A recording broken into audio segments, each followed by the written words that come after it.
పసుపుతాడు ఒకటే మహాభాగ్యమై బ్రతుకుతుంది పడతి పతే లోకమై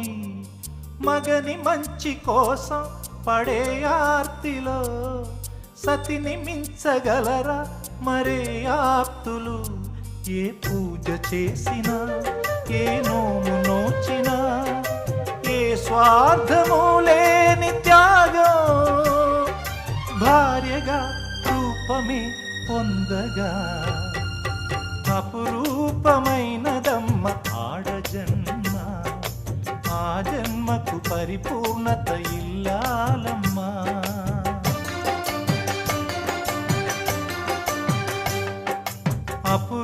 అపురూపమైనదమ్మ ఆడజన్మ ఆ జన్మకు పరిపూర్ణ